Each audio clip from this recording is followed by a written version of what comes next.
बिस्मिल्लाहिर्रहमानिर्रहीम। अस्सलाम वालेकुम। Welcome to Shani stars academy. आज के इस लेक्चर में हम biology class 9 national book foundation new book का unit number 1 the science of biology study करेंगे। इसमें हम बायोलॉजी की टर्म के तरफ जाने से पहले हम साइंस को डिफ़ाइन करेंगे कि साइंस है क्या। तो साइंस को हम कैसे डिफ़ाइन करते हैं, जब भी हम अपने सराउंडिंग के बारे में इंफॉर्मेशन कलेक्ट कर रहे होते हैं, अपने एनवायरनमेंट के बारे में, तो वो क्या कहलाता है, साइंस कहलाता है। ठीक है, science is the process of collecting information about world around अस। जब भी हम अपने इर्द गिर्द इन्वायरमेंट के बारे में इंफॉर्मेशन कलेक्ट करते हैं तो वो क्या कहलाता है, साइंस कहलाता है। जब भी हम इंफॉर्मेशन कलेक्ट करें तो उसके लिए जो सबसे पहला स्टेप है वो है कि अपनी सराउंडिंग से रिलेटेड हम कोई भी क्वेश्चन अपने माइंड में रेज़ करें। तो क्वेश्चन जब हम रेज़ करेंगे फिर हमने उसके बारे में ऑब्जर्वेशंस करनी है and then we have to try to find the answer of that question. This is all about science. ठीक है, this is what all about science. Science हमें किन किन क्वेश्चंस का आंसर करती है, how, what, where and why of our surrounding. हमारी surrounding के बारे में क्या है, क्यों है, कैसे है, कब से है, कहाँ है, ये सारे क्वेश्चंस का जब हमें आंसर मिलता है तो वो किसके अंदर आता है, साइंस के अंदर आता है। तो ठीक है, साइंस की जो इतनी डेफिनेशन आप लोगों के लिए इनफ है। Science is the process of collecting information about the world around us या about our surrounding is called as science. और कलेक्टिंग इंफॉर्मेशन में जो पहला स्टेप है वो क्या है कि रेज क्वेश्चन। आप लोगों ने खुद से कोई क्वेश्चन रेज करना है, देन उनके बारे में ऑब्जर्वेशंस कलेक्ट करनी है और उसका आंसर फाइंड करने के लिए आपने ट्राइज करनी है। ये आप लोगों के साइंस के बारे में, साइंस की टर्म के बारे में था। नेक्स्ट हमारे पास बायोलॉजी की टर्म है। बायोलॉजी वर्ड अगर हम देखें तो ये दो ग्रीक वर्ड्स का कम्बिनेशन है, टू ग्रीक वर्ड्स का कम्बिनेशन है। एक है आप लोगों के पास bios and the second word is logos. ठीक है, bios means life and logos means reasoning, thought and study. ठीक है, इसके लिए हम तीन मीनिंग्स लेते हैं, थॉट, रीजनिंग एंड स्टडी। ठीक है, बायोस का मतलब क्या होता है, लाइफ, और logos means study. It means biology can be defined as the study of life. जब भी हम लाइफ के बारे में स्टडी करते हैं इट कम्स अंडर बायोलॉजी। ठीक है, तो ये बायोलॉजी की डेफिनेशन थी जो आप लोग ये लिख लें तो आप लोगों के लिए बायोलॉजी की डेफिनेशन काफ़ी होगी। नेक्स्ट आप लोगों का है Quranic point of view. Quranic point of view से हम लाइफ को कैसे स्टडी करते हैं। तो कुरानिक पॉइंट ऑफ व्यू में अल्लाह ताला ने हमें कुरान पाक में बता दिया है कि जो भी लाइफ स्टार्ट हुई है तो उसका ओरिजिन क्या है, वाटर है। ठीक है, और साइंटिफिकली हमने प्रूव किया है कि हमारी बॉडी में 60 to 90% वाटर है। इतनी लार्ज अमाउंट में वाटर होने का मतलब है कि हमारी बॉडी कहाँ से ओरिजिनेट हुई है, वाटर से ओरिजिनेट हुई है। ठीक है, नेक्स्ट है क्रिएशन ऑफ मैन। जब ये हमने बोल दिया कि जो लाइफ का ओरिजिन है वो वाटर है, इसके बाद मैन की क्रिएशन हुई थी और मैन की क्रिएशन में 2 स्टेप्स इन्वॉल्व थे। फर्स्ट स्टेप उन्होंने बताया था कि हमने क्या किया है, वाटर से लाइफ को बनाया है। जो जितने भी लिविंग ऑर्गेनिजम्स हैं they are created from water. And second step में उस वाटर के साथ हमने किसको मिक्स कर दिया है, सॉइल या फिर क्ले को मिक्स कर दिया है to create man. And the second step was to mix the clay with water to create man. ठीक है, ये वैसे इस तरह का क्वेश्चन एग्ज़ाम में नहीं आता, लेकिन अगर आ भी गया तो इसमें आप लोगों हमें 3 पॉइंट ऑफ व्यू से ही इसकी एक्सप्लेनेशन देनी है। जैसे origin of life from water, creation of man जिसमें 2 स्टेप्स इन्वॉल्व थे। पहले में creation from water and then second step is to mix clay with water. Next third step में क्या है, डेवलपमेंट। अल्लाह ताला ने कुरान मजीद में हमें सारे डेवलपमेंटल स्टेजेस एक्सप्लेन कर दी हैं कि किस तरह से सेल बना, सेल से फिर बहुत सारे सेल मिलकर टिश्यूज़ बने, टिश्यूज़ से हमारे पास डिफरेंट टाइप्स ऑफ बोन्स बनी और बोन्स को कवर करने के लिए अल्लाह ताला ने उसके ऊपर मांस लगा दिया, गोश्त लगा दिया, फ्लैश लगा दिया। तो ये सारी किस में आती हैं, डेवलपमेंटल स्टेजेस आती हैं। साइंस ने या बायोलॉजी ने खुद से भी इंसान के क्रिएशन के बारे में कोई इन्फॉर्मेशन नहीं दी। उनका जो हमें नॉलेज मिलता है, जो उनकी बेस है वो कुरान है। हमें सारी इन्फॉर्मेशन कुरान मजीद से मिल जाती है। ठीक है, नेक्स्ट हमारे पास है मेजर फील्ड्स इन बायोलॉजी। अगर हम बायोलॉजी को बड़े पैमाने पर देखें तो बायोलॉजी को हमने तीन डिविजन्स में डिवाइड किया है। ठीक है, एक है उसमें botany and then zoology and then microbiology. Botany, whenever we study about plants, ठीक है। जब हम प्लांट्स के बारे में स्टडी करते हैं, प्लांट्स लिविंग थिंग्स हैं, और लिविंग थिंग्स को जब भी हम स्टडी करेंगे वो बायोलॉजी में आएगा, और बायोलॉजी कौन से डिवीजन में आएगा, बॉटनी की, ठीक है, बॉटनी। जब any knowledge related about plants is comes under the division biology, ठीक है। प्लांट्स के बारे में हम जब भी स्टडी करते हैं वो किस में आता है, बॉटनी में आता है। अब प्लांट्स में हम फोटोसिंथेसिस का प्रोसेस स्टडी कर रहे हैं, प्लांट्स में रेस्पिरेशन स्टडी कर रहे हैं, प्लांट्स के हम फ्लावर्स स्टडी कर रहे हैं, उसमें पोलिनेशन स्टडी कर रहे हैं, तो it comes under botany. Whenever we study about plants it comes under the division botany. इसको हम जनरली डिफाइन कर सकते हैं study of plant. Zoology, whenever we study about animals, हम एनिमल के बारे में स्टडी कर रहे हैं, जैसे इंसानी आँख के बारे में स्टडी कर रहे हैं, उसकी डाइजेशन का प्रोसेस स्टडी कर रहे हैं, एक्सक्रीशन स्टडी कर रहे हैं, तो it comes under zoology. Then microbiology, the study of micro organisms is called microbiology, ठीक है। बॉटनी क्या है, study of plants is called botany, study of animals is called zoology, and study of micro organisms is called microbiology. और micro organisms में हमारे पास virus and bacteria आ जाते हैं जब भी हम इनकी स्टडी करते हैं, जो माइक्रोस्कोपिक ऑर्गेनिज्म है। इसके अलावा और भी बहुत सारे हैं, अमीबा है, क्लेमाइडोमोनास, ये सारे माइक्रोस्कोपिक ऑर्गेनिजम्स हैं। जब भी हम माइक्रोस्कोपिक ऑर्गेनिजम्स की स्टडी करें तो ये कौन सी ब्रांच ऑफ बायोलॉजी में आता है, माइक्रोस्कोपी। नेक्स्ट बायोलॉजी की डिफरेंट ब्रांचेस हैं, या फिर हम इनको बोल सकते हैं सब फील्ड्स ऑफ बायोलॉजी। तो सब फील्ड्स ऑफ बायोलॉजी अगर हम देखें तो इसमें सबसे पहले जो हमारे पास इसकी ब्रांच आती है वो है मॉर्फोलॉजी। इनकी डेफिनेशन जो है वो मैं ईजी करके बोलूँगी, तो आप लोगों ने जो मैं वर्डिंग बोल रही हूँ आप उन पे फोकस करें, जब रिटन मटेरियल आप इस पर गौर नहीं करें, ठीक है। मॉर्फोलॉजी को यहाँ से हम देखते हैं, इसमें मैंने रिटन फॉर्म में आप लोगों के लिए कुछ मीनिंग्स लिख लिए हैं ताकि आप लोगों के लिए ईजी हो जाए। तो यहाँ पे मॉर्फोलॉजी का वर्ड मॉर्फ, इसका पहला वर्ड क्या है, मॉर्फ, और मॉर्फ का मतलब क्या होता है, फॉर्म एंड शेप, ठीक है, ज़ाहरी शक्ल सूरत, ठीक है। मॉर्फ के मीनिंग्स क्या हैं, ज़ाहरी शक्ल सूरत।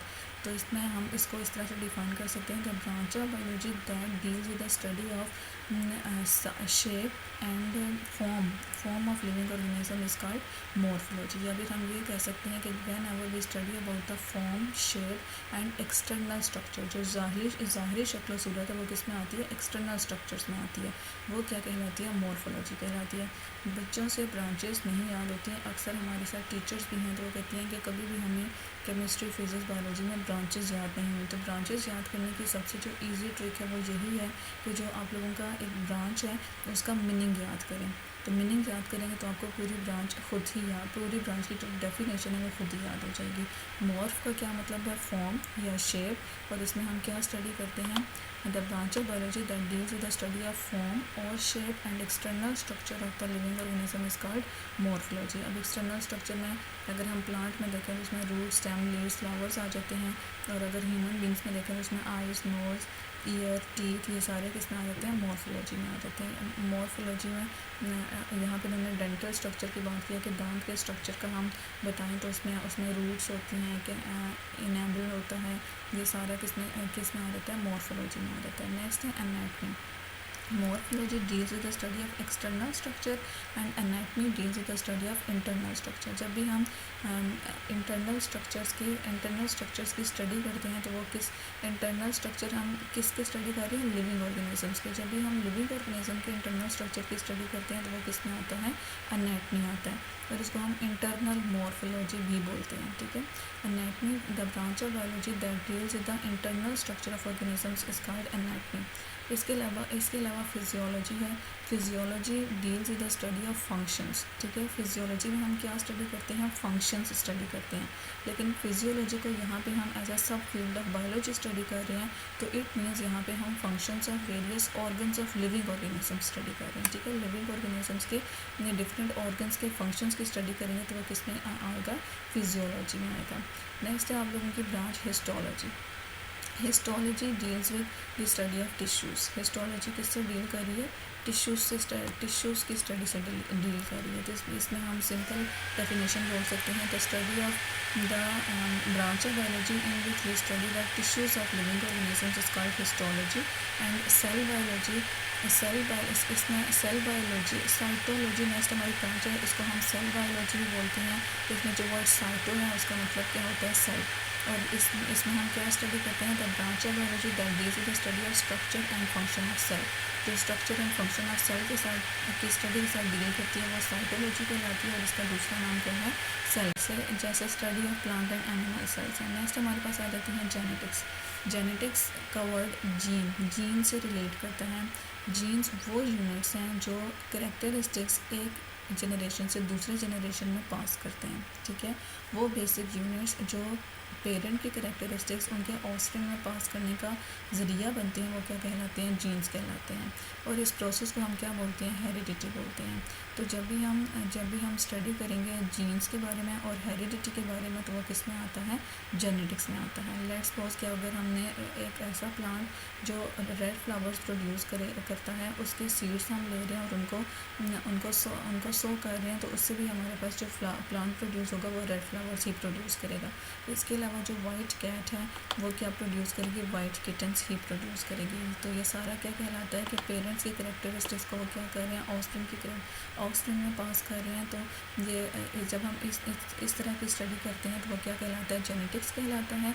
और इसमें हम जनरली बोल सकते हैं the branch of biology that deals with the study of genes and heredity in organisms is called genetics.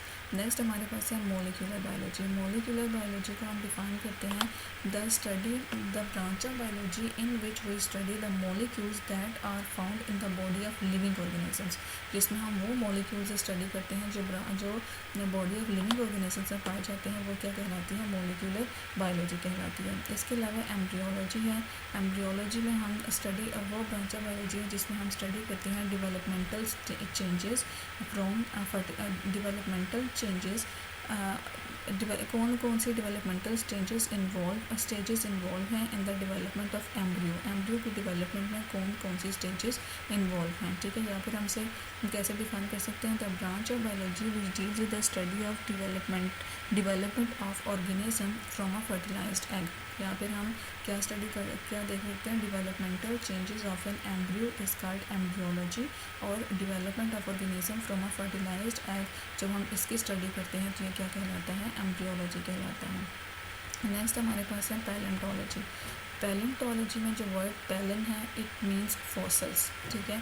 Fossils हम उनको बोलते हैं, उन ऑर्गेनिजम्स के रिमेन्स को बोलते हैं, बकाया जात को बोलते हैं जो once upon a time living थे, जो हज़ारों साल पहले ज़िंदा थे लेकिन वो किसी न किसी वजह से एक्सटिंक्ट हो चुके हैं, ख़त्म हो चुके हैं और ज़मीन के अंदर वो बरेड हो गए थे। तो ज़मीन के दबाव और प्रेशर की वजह से वो किस में चेंज हो गए हैं, कुछ जो है वो कोल वगैरह या मिनरल ऑयल्स में कन्वर्ट हो गए हैं और उनकी जो बोन्स हैं वो एज इट इज़ पड़ी हैं। अगर हम उन बोन्स को स्टडी करें तो वो क्या कहलाते हैं, फॉसल। वो कौन सी ब्रांचों में आते हैं, पैलेंटोलॉजी में आते हैं। तो पैलेंटोलॉजी की सिंपल डेफिनेशन है the study of fossils is called palaeontology. आपको मज़ीद इसमें लिखने की ज़रूरत नहीं है, जस्ट इतना लिखें, the study of fossils is called palaeontology. Taxonomy में हम स्टडी करते हैं, इसमें टेक्सोनमी में जो वर्ड टेक्सा है इट मीन्स क्लास, कि जितने भी लिविंग ऑर्गेनिजम्स हैं हम उनको क्लासेस में डिवाइड करते हैं और क्लासेस में डिवाइड करने के बाद उनको नेम करते हैं, ये कहलाता है टेक्सोनमी, ठीक है। The branch of biology that deals with the classification and naming of organisms is called taxonomy. जैसे ह्यूमन बींग्स हैं तो उनको हमने कौन सी क्लास में डाला है, मैमल्स में डाला है और उनको नाम क्या दिया है, होमो सैपियंस दिया है। Classification and naming of living organism is called taxonomy. Next है इकोलॉजी।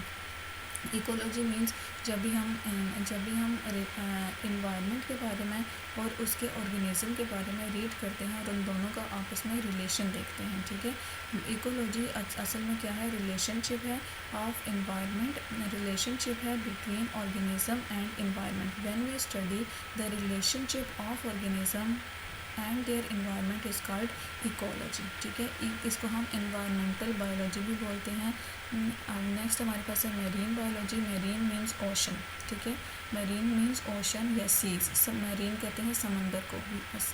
तो जब भी हम उस लाइफ के बारे में रीड करें या उन लिविंग थिंग्स के बारे में स्टडी करें जो ओशंस में या सीज में पाई जाती हैं तो वो क्या कहलाती है, मेरीन बायोलॉजी कहलाती है। The study of organisms that live in sea is called marine biology. Next है पैथोलॉजी। पैथोलॉजी की इजी डेफिनेशन है स्टडी ऑफ पैथोजेंस, ठीक है। जब भी हम पैथोजेंस की स्टडी करते हैं तो it comes under the branch pathology. और पैथोजेंस क्या हैं? डिजीज़ काजिंग ऑर्गेनिजम्स, वो ऑर्गेनिजम्स जो लिविंग ऑर्गेनिजम्स में डिजीज़ बीमारियों का बायस बनते हैं वो क्या कहलाते हैं? पैथोजेंस कहलाते हैं। ठीक है, the study of pathogens is called pathology and pathogens are disease causing organisms. Next हमारे पास है इम्यूनोलॉजी। इम्यूनोलॉजी में हम एबिलिटी इम्यून, अगर हम सिर्फ इम्यूनोलॉजी की बात ना करें, फ़िलहाल हम इम्यूनिटी की बात करते हैं। तो इम्यूनिटी क्या है? The ability of a body to protect itself from the disease. ठीक है, कि एक बॉडी की एबिलिटी खुद को बचाने की डिजीज़ से वो क्या कहलाती है? इम्यूनिटी कहलाती है। और जब भी हम किसी भी बॉडी की इम्यूनिटी के बारे में स्टडी कर रहे होते हैं कि how it can be immunized, ये क्या कहलाती है? इम्यूनोलॉजी कहलाती है। ठीक है, the study of immunity of a body, the branch of biology in which we study the immunity of a body is called immunology and immunity is the ability of a body to protect itself from disease. ठीक है, ये मैंने easy करके definition बोली है, आप words पे और करें, यहाँ पे डेफिनेशंस थोड़ी कंफ्यूजिंग कर देने वाली लिखी हुई है, तो आप जो मैं बोल रही हूँ वो ईजी वर्ड ही है, तो आप वो याद करें। फार्माकोलॉजी, ये वर्ड फार्मेसी से निकला है। फार्मेसीज आपको पता है वहाँ पे मेडिसिन होती हैं, और मेडिसिन के लिए हम दूसरा वर्ड ड्रग्स का भी यूज़ करते हैं।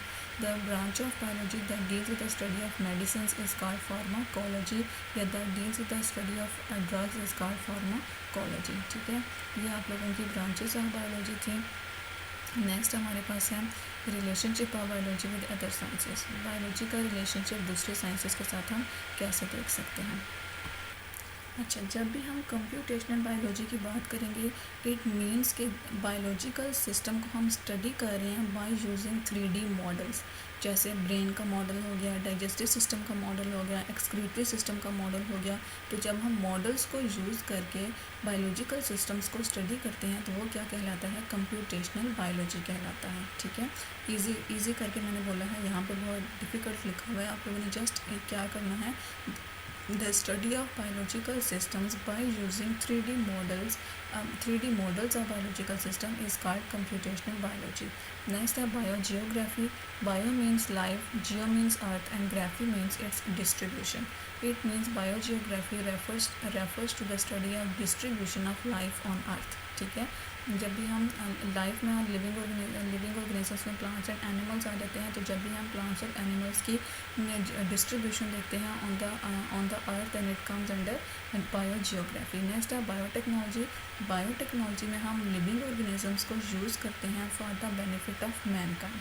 ह्यूमन बींग्स के लिए या मैनकाइंड के बेनिफिट्स के लिए जब हम लिविंग ऑर्गेनिजम्स को यूज़ करते हैं तो वो क्या कहलाती है? बायोटेक्नोलॉजी कहलाती है।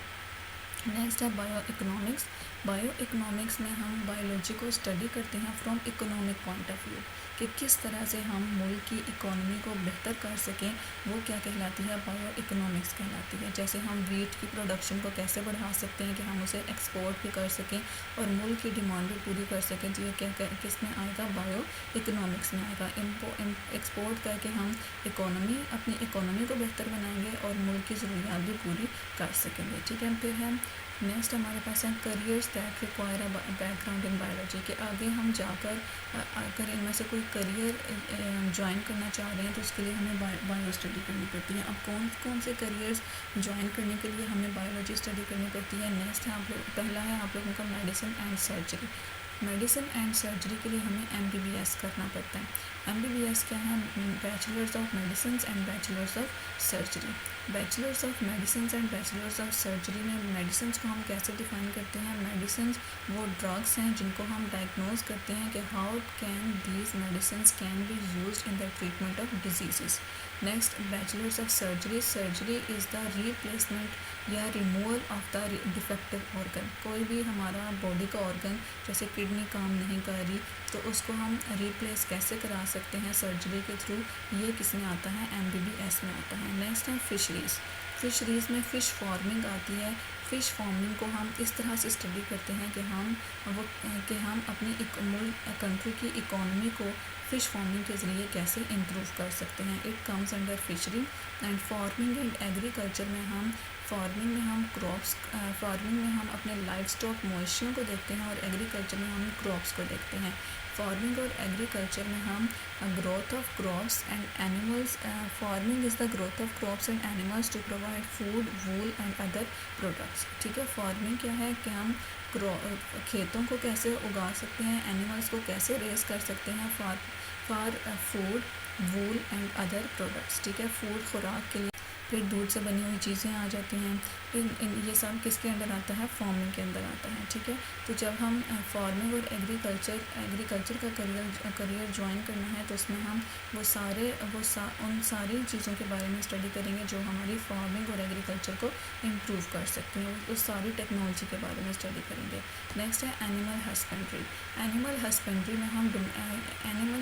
में हम ये स्टडी करते हैं कि हम डोमेस्टिक एनिमल्स की केयर कैसे कर सकते हैं और उनकी ब्रीडिंग को कैसे इम्प्रूव कर सकते हैं। ठीक है, animal husbandry is the care and breeding of domestic animals. इसमें हम डोमेस्टिक एनिमल्स की केयर और ब्रीडिंग के बारे में स्टडी करते हैं।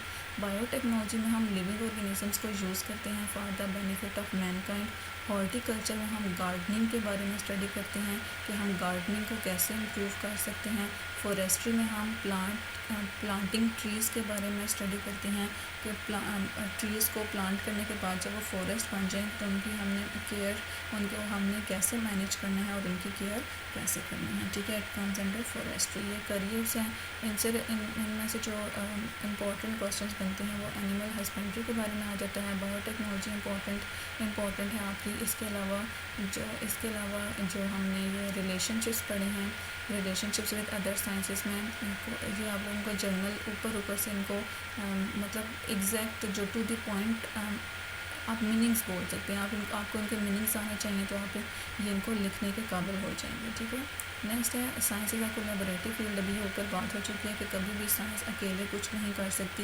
डिफरेंट फील्ड्स मिलकर या डिफरेंट फील्ड्स के रिसर्चर मिलकर कोई रिसर्च वर्क करते हैं और एक न्यू साइंटिफिक नॉलेज क्रिएट करते हैं। इस तरह से साइंस इस प्रोसेस को हम क्या बोलते हैं, इंटरडिसिप्लिनरी रिसर्च कोलैबोरेशन।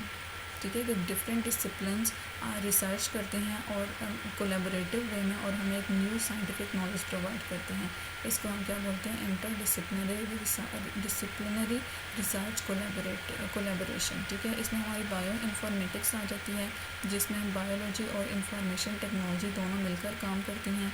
इसके अलावा हमारे पास बायोमेडिकल इंजीनियर्स आ जाते हैं। इसमें मेडिकल से रिलेटेड बायोलॉजिस्ट और इंजीनियर्स दोनों मिलकर काम करते हैं और ऐसे इक्विपमेंट बनाते हैं जो ह्यूमन हेल्थ के लिए बेनिफिशियल होते हैं। जैसे इन्हेलर है। ठीक है, इन्हेलर है, जो वॉल्स बंद हो जाए तो स्टंट डलते हैं, वो भी किस में आ जाते हैं, बायोमेडिकल इंजीनियरिंग फील्ड में आ जाते हैं। फिर है astrobiologist. Astro means study of space के बारे में स्टडी करते हैं। इस तरह एस्ट्रोबायोलॉजिस्ट स्पेस को इस तरह से स्टडी करते हैं कि किस तरह से स्पेस इंसानी ज़िंदगी पर या लिविंग ऑर्गेनिजम्स पर असरअंदाज हो सकती है। ठीक है, study of effects of outer space on living organism. Next है क्रायोबायोलॉजिस्ट में हम स्टडी करते हैं effect of low temperature on living organisms, क्योंकि लो टेम्परेचर किस तरह से लिविंग ऑर्गेनिजम्स को इफ़ेक्ट कर सकते हैं, ये किसमें आ जाता है, क्रायोबायोलॉजिस्ट। इसमें हमने कोविड को देखें तो कोविड एरा में हम मुख्तलिफ़ तरह की फील्ड्स ने मिलकर काम किया था, कोलैबोरेशन में काम किया था और उन्होंने कोविड की वैक्सीन इन्वेंट की थी, इंट्रोड्यूस करवाई थी। इसके अलावा अगर हम इंटरनेशनल स्पेस स्टेशन देखें तो ये भी कोलैबोरेटिव साइंस की एग्जांपल में आता है, जिसमें यूरोप, USA, रशिया और जापान इन सारी कंट्रीज से डिफरेंट फील्ड्स के लोग इंटरनेशनल स्पेस स्टेशन में टीम अप होकर काम कर रहे हैं। नेक्स्ट हमारे पास है बायोलॉजिकल मैथड। ये वाला आपका जो टॉपिक है ये बहुत ज़्यादा इंपॉर्टेंट है। इसमें से एक ब्रांचेस में से क्वेश्चन बन सकता है और यहाँ से क्वेश्चन बन सकता है।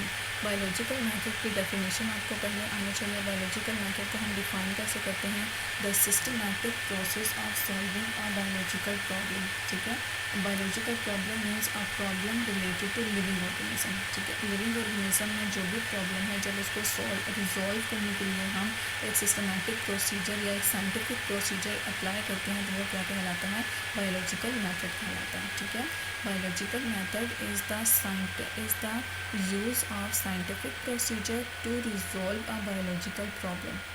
ठीक है, इसको हम क्या बोलते हैं, बायोलॉजिकल मेथड बोलते हैं।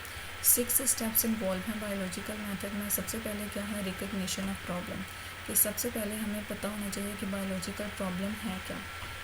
कोई भी लिविंग ऑर्गेनिज्म से रिलेटेड पहले हमें कोई प्रॉब्लम देखना, पहले हमें कोई प्रॉब्लम रिकग्नाइज़ करना पड़ता है, और ये प्रॉब्लम ऐसा होता है जो कोई दूसरा भी एक रिसर्चर को बता सकता है, ठीक है, और या फिर रिसर्चर के माइंड में खुद से वो प्रॉब्लम वो प्रॉब्लम रेज हो जाता है, ठीक है, खुद से वो क्वेश्चन रेज हो जाता है, ठीक है। दूसरा है ऑब्जर्वेशन एंड आइडेंटिफिकेशन। एक दफ़ा बायोलॉजिकल प्रॉब्लम रिकग्नाइज हो गया, उसके बाद उसके बारे में ऑब्जर्वेशंस करनी है, ठीक है, कि जो बायोलॉजिकल प्रॉब्लम जिन जिन लिविंग ऑर्गेनिजम्स में है उसमें मेन ऑब्जर्वेशंस क्या हैं। नेक्स्ट है हाइपोथेसिस। फिर उन ऑब्जर्वेशंस के बेस पे हम हाइपोथेसिस फॉर्मुलेट करते हैं। हाइपोथेसिस ट्रू भी हो सकती है, फॉल्स भी हो सकती है, और ये एक्सपेरिमेंटेशन के बाद ही हम इसे कन्फर्म करते हैं। फिर हाइपोथेसिस के बेस पे हमने डिडक्शन ड्रॉ करनी होती है, और डिडक्शन हमारे पास एक लॉजिकल कॉन्सिक्वेंस होता है जो इफ़ एंड देन स्टेटमेंट पे बेस करता है। फिर हाइपोथेसिस को चेक करने के लिए, डिडक्शन को चेक करने के लिए हम एक्सपेरिमेंट्स परफॉर्म करते हैं, और एक्सपेरिमेंट्स अगर कंफर्म कर दें कि हमारी हाइपोथेसिस करेक्ट है तो वो क्या बन जाती है, थ्योरी बन जाती है, और कंफर्म्ड थ्योरी जो पूरी दुनिया में अप्लाई हो सके वो थ्योरी फिर साइंटिफिक लॉ बन जाती है। और फिर एक्सपेरिमेंट के बाद हम रिज़ल्ट निकालते हैं, ठीक है। सबसे पहले क्या है, recognition of the biological problem. When ever you have the question in paper, define biological method and write down it's 6 steps. तो आपने जस्ट बायोलॉजिकल मेथड की जो मैंने डेफिनेशन बताई आपने वो लिखनी है, और ये 6 स्टेप्स सिर्फ बाय नेम आप लोगों ने मेंशन कर देना है। शॉर्ट क्वेश्चन मैथ एक्सप्लेनेशन लिखने की ज़रूरत नहीं है, ठीक है। बायोलॉजिकल मेथड को हमने कैसे डिफाइन किया था, the systematic procedure of resolving a biological problem is called biological method. Recognition of the biological problem, इसमें मैं आपको बता चुकी हूँ कि इसमें वो क्या करता है, लिविंग ऑर्गेनिजम्स के बारे में वो क्वेश्चन खुद ही रेज करता है, क्वेश्चन रेज होता है, और वो क्वेश्चन कोई दूसरा भी हमें रिसर्चर को बता सकता है, और रिसर्चर के अपने माइंड में भी आ सकता है। ऑब्जर्वेशन से रिलेटेड एक क्वेश्चन यहाँ पे अलग से बन सकता है कि define observation and give its 2 types. Observations वो इंफॉर्मेशन है, ठीक है। ऑब्जर्वेशन वो इंफॉर्मेशन है जो हम अपनी 5 सेंसेस को यूज़ करके ऑब्टेन करते हैं, ठीक है। अब हमारी 5 सेंसेस में क्या क्या आ जाती है, हमारी 5 सेंसेस में विजन आ जाती है, हेयरिंग आ जाती है, स्मेल, टेस्ट एंड टच। ये 5 सेंसेस हैं जो किस में इन्वॉल्व हैं, ऑब्जर्वेशंस इंफॉर्मेशन ऑब्टेन करने के लिए जो इनिशियल इंफॉर्मेशन है, जिनको हम ऑब्जर्वेशंस बोलते हैं, ठीक है। Observations are the knowledge that we obtain by using our 5 senses that are vision, hearing, smell, taste and touch. Observations हमारे पास 2 तरह की होती हैं, ठीक है। There are 2 types of observations. Number 1 is qualitative observation and number 2 is quantitative observation, ठीक है। क्वालिटेटिव ऑब्जर्वेशन में हम इंफॉर्मेशन कलेक्ट करते हैं by looking at there qualities और कैरेक्टरिस्टिक्स। लिविंग ऑर्गेनिजम्स की कैरेक्टरिस्टिक्स या क्वालिटीज़ की बेस पे जब हम ऑब्जर्वेशंस लेते हैं तो वो क्या कहलाती है, क्वालिटेटिव ऑब्जर्वेशन कहलाती है। और क्वांटिटेटिव ऑब्जर्वेशन वो ऑब्जर्वेशन होती है जिसमें हम ऑब्जर्वेशन रिकॉर्ड करते हैं on the basis of numbers, ठीक है, जिसमें हम न्यूमेरिकल वैल्यूज़ लेते हैं ऑब्जर्वेशंस रिकॉर्ड करने के लिए। लेट्स सपोज कि हम एक फील्ड में प्लांट्स को स्टडी कर रहे हैं। अगर उस फील्ड में प्लांट्स को हम उनकी क्वालिटी डिजीज़ और हेल्दी प्लांट्स की बेस पे स्टडी कर रहे हैं, तो डिजीज़ और हेल्दी प्लांट्स ये डिजीज़ प्लांट्स हैं या इनमें ये डिजीज़ है और इनमें ये वाले हेल्दी हैं, इनमें कोई डिजीज़ नहीं है, तो वो क्या कहलाती है, उनकी क्वालिटेटिव ऑब्जर्वेशन कहलाती है। जो मैं बोल रही हूँ आप लोगों ने ये एग्जाम्पल में लिखना है, अगर ये पेपर में क्वेश्चन आ जाए तो इसमें एग्जाम्पल मस्ट पूछी जाती है। और क्वान्टिटेटिव ऑब्जर्वेशन में हम ये देखेंगे कि कौन सी डिजीज़ के कितने प्लांट्स हैं, ठीक है, कि एक डिज़ीज़ में अगर स्मट डिज़ीज़ आ रही है तो उसमें स्मट डिज़ीज़ से अफेक्टेड जो प्लांट्स हैं उनका नंबर क्या है, हेल्दी प्लांट्स का नंबर क्या है, और दूसरी डिज़ीज़ से अफेक्टेड प्लांट्स का नंबर क्या है। तो ये कौन सी ऑब्जर्वेशन कहलाएगी, क्वांटिटेटिव ऑब्जर्वेशन कहलाएगी। और क्वांटिटेटिव ऑब्जर्वेशन हमारे पास मोर एक्यूरेट ऑब्जर्वेशन होती है। फिर है फॉर्मुलेशन ऑफ हाइपोथेसिस। जो हाइपोथेसिस है ये हमारे पास एक टेंटेटिव एक्सप्लेनेशन होती है किसी भी ऑब्जर्वेशन के बारे में जो ट्रू भी हो सकती है और फॉल्स भी हो सकती है, ठीक है। टेंटेटिव मीन्स टेम्पररी, जो बाद में अगर हम ये फॉल्स है तो हम इसको चेंज भी कर सकते हैं और बाज़ औक़ात ये करेक्ट होने के बाद थ्योरी भी बन जाती है, ठीक है। हाइपोथेसिस क्या है? Tentative temporary explanation of the observation, जो ट्रू भी हो सकती है और फॉल्स भी हो सकती है। ये आप लोगों का बहुत ज़्यादा इंपॉर्टेंट क्वेश्चन है कि गुड हाइपोथेसिस की कैरेक्टरिस्टिक्स क्या होती हैं। तो गुड हाइपोथेसिस की कैरेक्टरिस्टिक्स क्या हैं? ये टेंटेटिव, ये जनरल स्टेटमेंट है, ठीक है। ऐसी स्टेटमेंट दैट कैन, जो हर कोई अंडरस्टैंड कर सके। ये टेंटेटिव आइडिया होता है, हम इसे बदल भी सकते हैं। It should be agree with the available observations, जो हमारे पास हमने ऑब्जर्वेशंस जो की हैं ये उसके साथ रिलेटेड होनी चाहिए। It should be testable and potentially falsifiable, ये टेस्टेबल कि हम इसको इनके ऊपर एक्सपेरिमेंट परफॉर्म कर सकें, और फॉल्सिफाइबल मीन्स कि इसमें ये चांसेस भी होते हैं कि ये गलत भी हो सकती है, ठीक है। तो गुड हाइपोथेसिस की कैरेक्टरिस्टिक्स क्या है? It should be a general statement, it should be a tentative idea, it should agree with the available observations and it should be testable and potentially falsifiable. Next हमारे पास deduction है।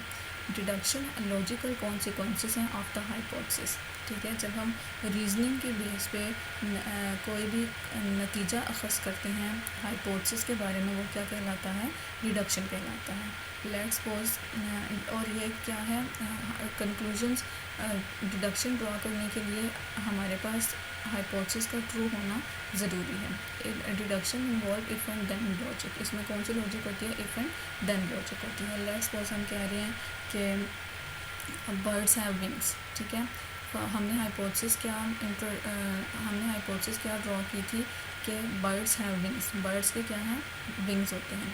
तो deduction हम उससे क्या draw करेंगे कि if sparrow is a bird then it should have wings, कि अगर स्पैरो बर्ड है तो इसमें wings, then it should have wings, उसमें विंग्स होने चाहिए। तो ये एक लॉजिकल कॉन्सिक्वेंस है हाइपोथेसिस का, जिसको हम क्या बोलते हैं?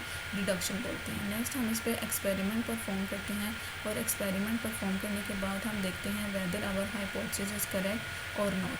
फिर हम आखिर में अपना रिज़ल्ट फाइनल करते हैं, ठीक है।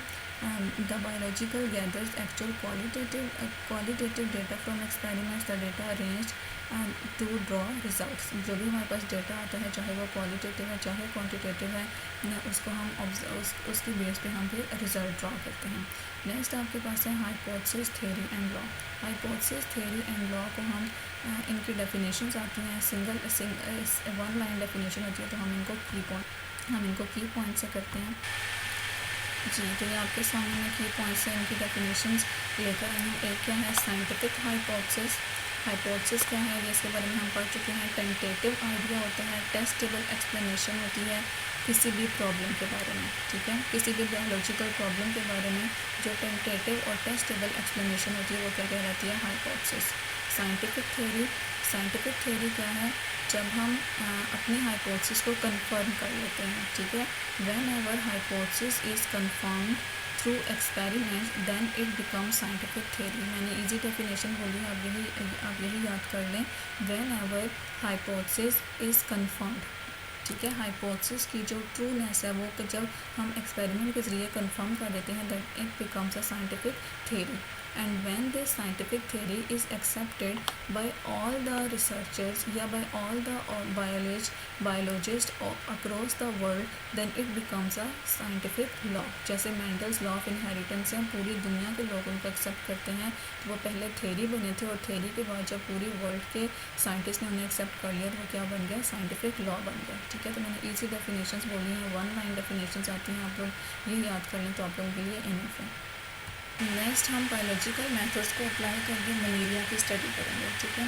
मलेरिया पुराने ज़माने से एक डिज़ीज़ चली आ रही है, लेकिन पास्ट में एंशियंट टाइम्स में इनकी हम ना ट्रीटमेंट फाइंड कर सके थे और ना ही हमने इसका कॉज फाइंड कर सके थे, ठीक है। तो ये मलेरिया ह्यूमन बींग्स में हो रहा है, तो ये एक क्या है? बायोलॉजिकल प्रॉब्लम है, ठीक है। Any problem related to living organism is called as biological problem. तो यहाँ पे हमारा जो बायोलॉजिकल प्रॉब्लम है वो क्या है? मलेरिया है, ठीक है। कि मलेरिया क्यों हो रहा है, ये किस वजह से हो रहा है, ठीक है।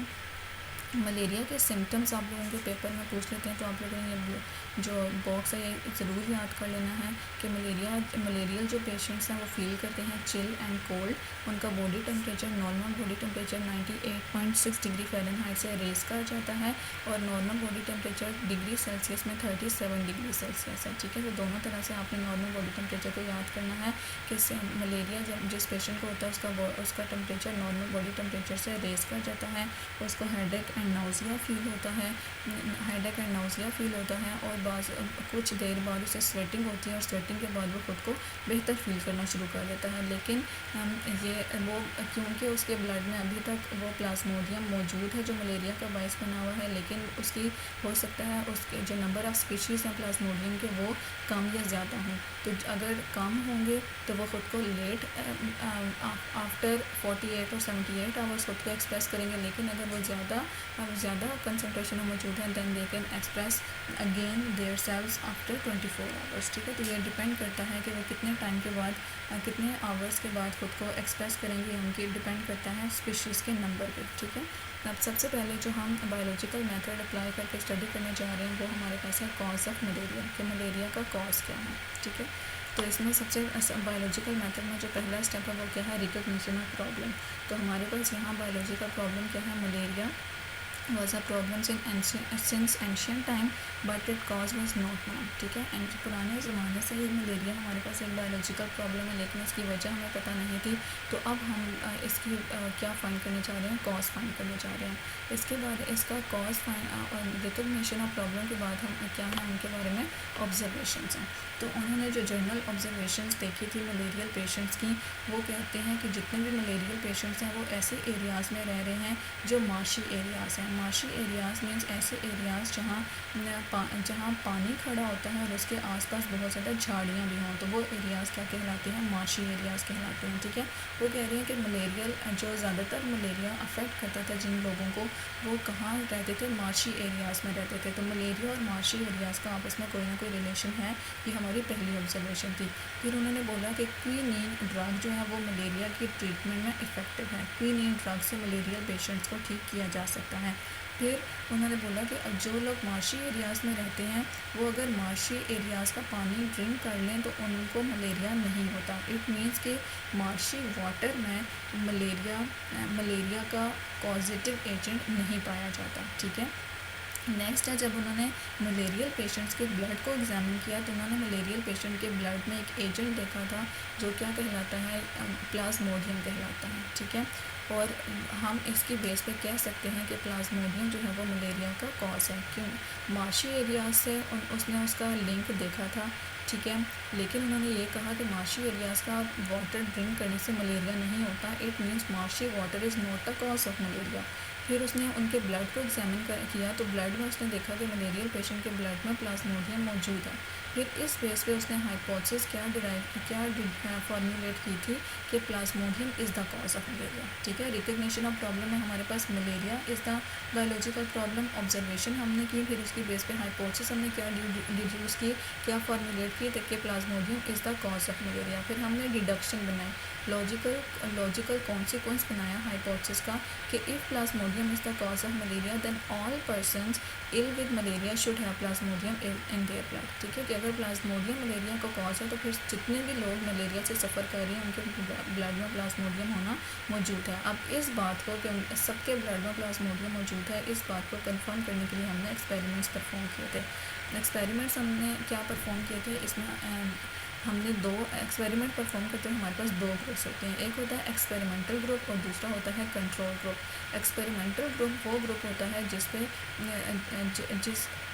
एक्सपेरिमेंटल ग्रुप वो होता है जैसे जो अफेक्टेड होता है, किसी भी फैक्टर ने उसके ऊपर अपना असर मुरतब किया होता है। लेकिन कंट्रोल ग्रुप वो ग्रुप होता है जो अभी उसके ज़ेरे असर नहीं आया होता। ठीक है, एक्सपेरिमेंटल ग्रुप वो ग्रुप होता है जिसमें हम वो पर्सन्स लेते हैं जो मलेरिया से अफेक्टेड हैं। ठीक है, जो किसी भी किसी जिस जो किस यहाँ पे आप लोग जस्ट इतना डिफ़ाइन करें कि उसके एक्सपेरिमेंटल ग्रुप वो ग्रुप ऑफ पीपल है जो मलेरिया से अफेक्टेड हैं, और कंट्रोल ग्रुप वो ग्रुप ऑफ पीपल है जो अभी मलेरिया से अफेक्ट नहीं हुए, दे आर हेल्दी वंस। ठीक है, वो हेल्दी वंस हैं। तो इसमें हमने 2 ग्रुप्स लिए थे, 100 हमारे पास मलेरियल पेशेंट्स थे और कंट्रोल ग्रुप में 100 हमारे पास हेल्दी पर्सनस थे। जब हमने इनके ब्लड को एग्जामिन किया तो जितने भी पेशेंट्स थे मलेरिया पेशेंट्स, उनके ब्लड में हमें प्लाज्मोडियम मिला था। लेकिन जो हेल्दी पर्सनस थे उनमें से 7 ऐसे थे जिनके ब्लड में प्लाज्मोडियम मौजूद था, लेकिन अभी उनमें मलेरिया के सिम्टम्स शो नहीं हुए थे। और 93 बाकी 100 में से 93 ऐसे थे जिनके जिनके ब्लड में प्लाज्मोडियम मौजूद नहीं था। फिर उन्होंने कहा कि फिर उन्होंने इन 7 लोगों को एग्जामिन किया तो उन्होंने देखा कि कुछ टाइम बाद इनमें भी मलेरिया के सिम्टम्स अपीयर होना स्टार्ट हो गए हैं। तो उन्होंने इसकी रीज़न क्या दी थी कि स्टार्टिंग में जब ये 7 पर्सनस में 7 लोगों में प्लाज्मोडियम मौजूद था लेकिन उनको मलेरिया नहीं था। इसका मतलब है कि वो उस वक्त इंक्यूबेशन जो प्लाज्मोडियम है वो उस वक्त इंक्यूबेशन पीरियड में है। इंक्यूबेशन पीरियड वो टाइम पीरियड है जो किसी भी पैरासाइट की बॉडी में एंट्री और डिजीज़ के सिम्टम्स अपीयर होने से दरमियान का टाइम पीरियड होता है। ठीक है, इंक्यूबेशन पीरियड को उन्होंने यहाँ डिफ़ाइन किया हुआ है। इंक्यूबेशन पीरियड वो टाइम है that is between the entry of parasite in the host and the appearance of the symptoms of disease. कि पैरासाइट के होस्ट में एंटर होने तक से लेकर जो डिजीज़ के सिम्टम्स अपीयर होने तक का टाइम है वो क्या कहलाता है, इंक्यूबेशन पीरियड कहलाता है। ठीक है, मीन्स उसने अभी खुद को एक्सप्रेस नहीं किया था, वो इंक्यूबेशन पीरियड में था। बट आफ्टर फ्यू डेज जो 7 हेल्दी पर्सनस थे वो भी मलेरिया से अफेक्टेड हो गए थे, क्योंकि तब प्लाज्मोडियम ने अपना असर छोड़ना शुरू किया और वहाँ पे मलेरिया के सिम्टम्स अपीयर होना शुरू हो गए थे। इट मीन्स कि यहाँ से जो हमारी हाइपोथेसिस है malaria is the cause of Plasmodium is the cause of malaria, ये क्या है, ट्रू है। ठीक है, रिपोर्टिंग द रिज़ल्ट को उन्होंने डेटा कलेक्ट करने के बाद रिज़ल्ट रिपोर्ट किया और कहा कि plasmodium is the cause of malaria, causative agent हो गया। ठीक है, अब तक हमने मलेरिया का जस्ट कॉज फाइंड किया था, हमें ये नहीं पता चला कि मलेरिया फैलता किससे है। हमने उसको मार्शी एरिया से रिलेट किया, लेकिन मार्शी एरियाज़ का पानी पीने से किसी किस्म का कोई मलेरिया नहीं हो रहा था। लेकिन क्या चीज़ है जो मलेरिया के स्प्रेड का बायस बनती है। तो इसके लिए फिर हमने एक दूसरा लिया था कॉज ऑफ मलेरिया, और उसके ऊपर बायोलॉजिकल मेथड अप्लाई करके हमने मलेरिया का स्प्रेड फाइंड किया था। ठीक है, कि मलेरिया किस तरह से स्प्रेड होता है। इसके लिए हमारा अब बायोलॉजिकल प्रॉब्लम क्या है कि मलेरिया को हमने मार्शेस से तो एसोसिएट कर दिया, लेकिन drinking water of marshy areas does not cause malaria. Then what is the agent that is responsible for transmitting the plasmodium. फिर कौन सा एजेंट है जो प्लाज्मोडियम की ट्रांसमिशन का बायस बनता है। तो हमारा बायोलॉजिकल प्रॉब्लम क्या है, problem is the study was to find that agent. अब हमारे पास बायोलॉजिकल प्रॉब्लम क्या है, we have to find the agent that is responsible for transmission of plasmodium in the body of human being. ठीक है, तो इसके लिए उसने ऑब्जर्वेशंस की थी। उसने क्या की थी, मतलब बहुत सारी उसने अराउंड 20 ऑब्जर्वेशंस की थी, जिसमें से जो मोस्ट इम्पॉर्टेंट थी वो 3 ऑब्जर्वेशन थी जो हमारे बायोलॉजिकल प्रॉब्लम को सेटिस्फाई कर रही थी। ठीक है, उसमें उसने देखा था कि पीपल जो आउटडोर मतलब रूम से बाहर सोते हैं उनमें मलेरिया ज़्यादा पाया जाता है एज़ कम्पेयर टू जो अंदर सोते हैं। ठीक है, people who slept outdoors were more likely to get malaria than those who slept indoors, और people who slept under nets, ठीक है, जो जालियों में सोते हैं उनमें मलेरिया कम पाया जाता है as compare to those that who did not use such nets, जो नेट्स को यूज़ नहीं करते। People who slept near smoky fire usually did not get malaria. जो स्मोकी फायर मतलब ऐसी जहाँ पे हर वक्त आग लगी होती है और आग धुएं वाली होती है, तो ऐसे एरियाज़ के लोगों को मलेरिया नहीं होता। ठीक है, तो इसमें सिर्फ एक चीज़ है, बाहर जो है अगर हम ओपन एरियाज़ में सों तो वहाँ मॉस्कीटो ज़्यादा होते हैं, और नेट्स यूज़ करें तो उन मॉस्कीटो का हमारी बॉडी तक अप्रोच है वो नहीं हो पाती। और स्मोकी फायर की बात करें तो जो स्मोक है वो मच्छरों को, मॉस्किटोज़ को मारने का बायस बनता है। तो इन 3 ऑब्जर्वेशन पर उसने हाइपोथेसिस क्या ड्राइव की थी कि mosquitoes transmit plasmodium are involve in the spread of malaria, कि मॉस्किटो प्लाज्मोडियम को ट्रांसमिट करते हैं, इस वजह से मॉस्किटो ही मलेरिया का क्या है, स्प्रेड मलेरिया को स्प्रेड करने का बायस बन रहे हैं। ठीक है, अब इस पर उन्होंने फिर डिडक्शन हाइपोथेसिस की बेस पर उन्होंने डिडक्शन डिड्यूस की थी। डिडक्शन उन्होंने क्या बोला था, Plasmodium should be present in mosquito, कि अगर मॉस्किटो प्लाज्मोडियम को ट्रांसमिट कर रहा है तो इट मीन्स के मॉस्किटो की बॉडी में प्लाज्मोडियम का होना मस्ट है। ठीक है, दूसरी उन्होंने डिडक्शन क्या निकाली थी कि प्लाज्मोडियम, अगर मॉस्किटो प्लाज्मोडियम को ट्रांसमिट करने का एजेंट है तो फिर जब भी वो मलेरियल पेशेंट को बाइट करे तो उसके स्टमक में प्लाज्मोडियम होना चाहिए। ठीक है, मॉस्किटो के अंदर प्लाज्मोडियम बाय बाइटिंग अ मलेरियल पेशेंट। ठीक है, तो इन दोनों डिडक्शंस को प्रूव करने के लिए फिर उन्होंने एक्सपेरिमेंट्स परफॉर्म किए थे। एक्सपेरिमेंट किसने परफॉर्म किया था, रोनाल्ड रॉस ने एक्सपेरिमेंट परफॉर्म किया था और उसने देखा था कि जो फीमेल एनोफिलीज मॉस्किटो है, जो फीमेल एनोफिलीज मॉस्किटो है, इसने कहा था कि जो फीमेल एनोफिलीज मॉस्किटो है वो ट्रांसमिशन का बायस बनती है प्लाज्मोडियम का इनटू द ह्यूमन बींग्स। और उसने अलाउ किया था कि उसने एक हेल्दी फीमेल एनोफिलीज मॉस्किटो ली थी और उसे अलाउ किया कि वो मलेरियल पेशेंट को बाइट करे।